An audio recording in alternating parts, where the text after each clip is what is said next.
नमस्कार दोस्तों, मैं आप लोगों से बात कर रही थी अपने देवघर ट्रिप की। मैं, मेरे हस्बैंड और मेरी दो friends, near and dear friends, हम सब मिल कर के देवघर गए थे। पिछले भाग में मैं आपको ये बता चुकी हूँ कि देवघर का जाने का रास्ता हम लोगों ने कैसे तय किया और अब हम पहुँच गए हैं देवघर। ये तो मैंने आपको पिछले ही भाग में बता दिया था कि हम लोगों ने पंडित ऑनलाइन ही बुक कर लिया था। जो सामने जो स्काई ब्लू कलर का कुर्ता पहने हुए पंडित जी बैठे हुए हैं, इन पंडित जी को हम लोगों ने ऑनलाइन बुक कर लिया था। इन्होंने हमारी मंदिर में दर्शन करने से बहुत मदद की।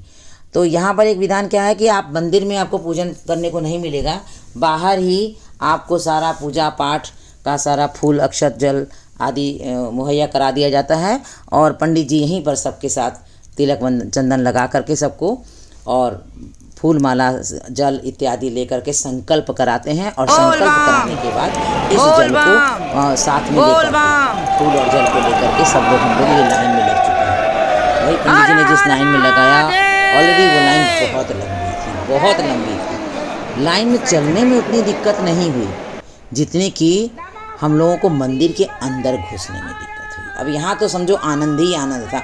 खूब मैं भी जयकारा लगाते हुए आगे बढ़ रही थी, साथ के लोगों को के साथ मन में उत्कंठा बनी हुई थी कि ये लाल लाल धागे जैसी क्या चीज़ है। अब देखिए पीछे पीछे मेरे हस्बैंड, मैं और मेरे पीछे इंदू तिवारी मैडम, सब लोग हम लोग आगे पीछे लाइन में लग गए थे। यहाँ मैं आप लोगों को एक बात बता देना चाहती हूँ ताकि आप लोग भी इस ब्लॉग को देख करके जानकारी हो सके कि ऑनलाइन पंडित जी जरूर बुक कीजिए, लेकिन वहाँ जा कर के आपको कोई ज़रूरत नहीं है 300 रुपये का अलग से विशेष दर्शन के लिए टिकट लेने का, क्योंकि आप लोग को ऐसे ही लंबी लाइन में लगना होगा जैसे हम लगे। क्योंकि हम लोग इतनी लंबी लाइन में लगे और उसके बाद सामने जाकर कुछ दूरी पर जाकर हम सब लोग जितनी दूर अगल बगल जहाँ से लाइन से आ रही थी सब लोग मिलकर एक हो गए। तो 300 रुपये के टिकट का कोई महत्व रहा नहीं। आइए ज़रा ये बता देती हूँ कि यहाँ हम क्या कर रहे हैं, हम दोनों पति पत्नी। वहाँ पर एक बहुत विशेष कार्यक्रम होता है जिसको कहते हैं महादेव और पार्वती जी का गठबंधन। तो ये गठबंधन यदि आप लोग कराते हैं अपने लिए, अपने जोड़े के लिए, अपने बच्चों के जोड़े के लिए, सुख समृद्धि के लिए, शांति के लिए, तो ये वहाँ पर 300 रुपये 250 रुपये दे करके आप गठबंधन करा सकते हैं और 100 रुपया उन लोगों को देना होता है जो लड़के ऊपर शिखर पर चढ़ते हैं। ये धागा जो हम लोग को इसने दिया, पहले हम लोग को खुलवाया और खुलवाने के बाद एक छोर लेकर के महादेव जी के शिखर पर चढ़ गया, दूसरा और उसके बाद से वहाँ से बाकी का रस्सी का हिस्सा गिरा करके हम लोगों को पकड़ा।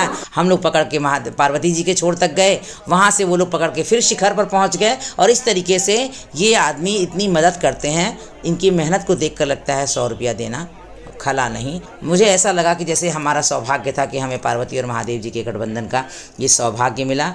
आगे आप स्वयं देखिए महादेव और पार्वती का गठबंधन यहाँ कैसे होता है। मुझे लगता है आप देखेंगे और इसको अनुभूत स्वयं ही कर पाएंगे अच्छी तरह से।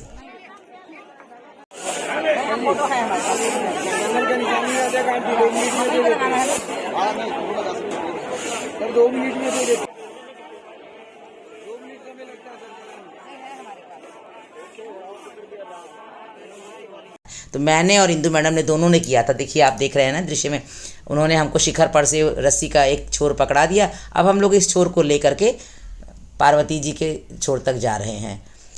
वहाँ पहुँच करके एक आदमी पकड़ लेगा और पकड़ देखो जो कि दूसरी तरफ आपको दाहिनी ओर दिख रहा होगा कि ये दीवार, यहीं पर से वो लोग चल जाते हैं ऊपर महादेव जी के शिखर पर। और अब ये दूसरे भाग में मैं पहुँच चुकी हूँ अपने पूरे इस ट्रिप के दोस्तों और सदस्यों के साथ वासुकीनाथ जी। ये जो प्रांगण आप देख रहे हैं वासुकीनाथ जी का प्रांगण है। यहाँ कहा जाता है कि वैद्यनाथ बाबा का दर्शन तभी पूरा माना जाता है जबकि आप वासुकीनाथ जी के लिए पहुँच जाएं, वहाँ का दर्शन कर लें। तो हम लोगों ने भी निर्णय लिया कि चलो यहाँ से 45 किलोमीटर दूर ही तो है, चलते हैं वासुकीनाथ। अब हम पहुँच गए हैं वासुकीनाथ जी। रास्ते में हम लोग को एक दंपत्ति मिले जिनसे हम लोग का कोई परिचय नहीं था। उन्होंने ही हमको यहाँ एक पंडित जी के बारे में बताया। पंडित जी का नाम है मुन्ना पंडित जी। बहुत अच्छे और नेक इंसान, जितनी तारीफ़ करूं उतना कम है। ये कह सकती हूँ कि भोले बाबा मात और पार्वती मैया की कृपा थी कि हम लोग को ये पंडित जी मिले। इन्होंने बहुत अच्छे से हम लोग को विशेष दर्शन कराया। हालांकि मंदिर के अंदर का परिसर इतना छोटा है और इतनी मुसीबतों से अंदर हम लोग घुसे लेकिन यही मानकर के दर्शन पूरा हो गया। एकदम बाबा को स्पर्श करके वैद्यनाथ धाम में भी हमने दर्शन किया और वासुकीनाथ जी में भी हमें इसी प्रकार से बहुत आसानी से दर्शन मिले। और यहाँ के आसानी से दर्शन करने का पूरा श्रेय जाता है उन दंपति को जो कि हम लोगों को रास्ते में मिले थे और उन्होंने यहाँ पर मुन्ना पंडित जी का नंबर दिया था।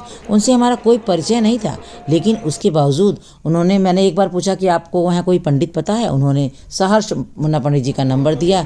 तो मैं ईश्वर से कामना करती हूँ इस प्रकार हमारा दर्शन पूजन पूरा हुआ। अब हम लौट चले हैं अपने फिर उसी गंतव्य की ओर जहाँ से चले थे, यानी कि रेणु सागर की ओर। बनारस होते हुए हम लोग रेणु सागर आए थे, तो अब हम फिर से पहुँच रहे हैं देवघर रेलवे स्टेशन। आगे इंदू मैडम, उनकी मम्मी, उसके पीछे मैं और मेरे हस्बैंड, और हम दोनों के बीच में थी इंदू मैडम, उनका पुत्र। तो इस तरीके से हम लोग थके बहुत थे, लेकिन ट्रिप में इतना आनंद आया क्योंकि दोस्तों के साथ जीवन में पहली बार ट्रिप की थी। कोई परेशानी नहीं हुई, कोई किसी तरीके की मुसीबत नहीं आई। ऐसा लगा पैरों में दिक्कत बहुत थी, परेशानी बहुत थी, लेकिन महादेव ने बल दिया, अपने दर्शन का सौभाग्य मिला। अपने जीवन को मैंने धन्य मान लिया कि हे प्रभु, जैसे आपने मुझे दर्शन दिए ऐसे ही हर उस चाहने वाले को जो कि बाबा आपके धाम में पहुँचे दर्शन करने के लिए, उसकी मदद करना, उसको दर्शन देना। ये हमारी ट्रेन सामने लगी हुई है, वंदे भारत, जिससे हम वापस आए थे उसी से अब हम जा भी रहे हैं। जिससे हम बनारस से आए थे, अब इसी से हम लौटकर फिर बनारस जाएंगे और वहाँ से रिजर्व टैक्सी करके रेणु सागर की ओर। रास्ते में हम लोगों को लगा कि अगर हम बनारस जाएंगे तो शायद और देर हो जाए, सुबह स्कूल अटेंड कर पाएंगे कि नहीं। तो इंदू मैडम ने डिसीज़न लिया कि हम लोग क्यों ना मुगल सराय उतर जाए। तो हम लोग मुगल सराय उतरे, वहाँ से हमारी दूरी थोड़ी कम हो गई और हम लोगों ने इस तरीके से अपनी यात्रा पूरी की। लेकिन यात्रा में बीच में जहाँ कहीं भी मुझे मौका मिल रहा था, मैं रिकॉर्डिंग लेने से पीछे नहीं हट रही थी। हाँ, एक चीज़ मैं आप लोगों को बताना भूल गई कि रास्ते में जब हम लोग बासुकीनाथ जी से लौट रहे थे तो ये रास्ते में पड़ा तपोवन। चूँकि हमारे पास समय ज़्यादा नहीं था, इसलिए हम इस तपोवन में ज़्यादा रुके नहीं, लेकिन इसके बारे में मैं बता देना चाहती हूँ कि ये वही स्थान है जहाँ पर रावण ने तपस्या की थी और भगवान भोलेनाथ को प्रसन्न करके ये उनसे वरदान ले लिया था कि मैं आपको लेकर लंका जाऊँगा।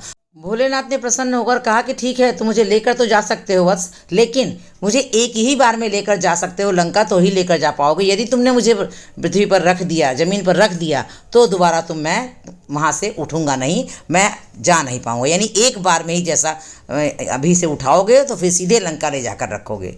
रावण मान गया इसके लिए। और वही लंका ले जाने के रास्ते में जब भगवान भोलेनाथ ने सोचा कि अब मेरी कौन मदद करेगा, तो विष्णु जी का आह्वान किया। विष्णु जी बालक रूप लेकर के, चरवाहे का रूप लेकर के रावण के सामने प्रकट हुए और रावण को उस समय आई लघु शंका। ये सब प्रभु की माया थी। और रावण ने उस बालक को देखा तो कहा कि देखो बालक, ये शिवलिंग को तुम धरा पर मत रखना और मैं अभी निवृत्त होकर आता हूँ। लेकिन विष्णु जी को तो महादेव की रक्षा करनी ही थी, इसलिए जैसे ही रावण लघु शंका के लिए गया, भगवान ने उसको अपने हाथ में लिया, शिवलिंग को अपने हाथ में लिया और धरती पर रख दिया। यही वो स्थान है जहाँ पर कि शिवलिंग को रखा गया, जो कि आज वैद्यनाथ धाम के नाम से जाना जाता है। और कहा जाता है कि रावण ने उठाने का बहुत प्रयास किया, जब नहीं उठा पाया तो अपने मुष्टिका के प्रहार से खूब कस के मारा, जिससे वहाँ पर शिवलिंग दबे हुए से प्रतीत होते हैं। और इस तरह से हमारी देवघर की यात्रा संपन्न हुई, सकुशल संपन्न हुई। सुबह 3 बजे हम लोग रेणु सागर पहुँच गए और अगले दिन स्कूल भी हमने ज्वाइन कर लिया। आप लोग भी इस पूरे वीडियो को देखिएगा, कमेंट करिएगा, लाइक करिएगा, शेयर कीजिएगा।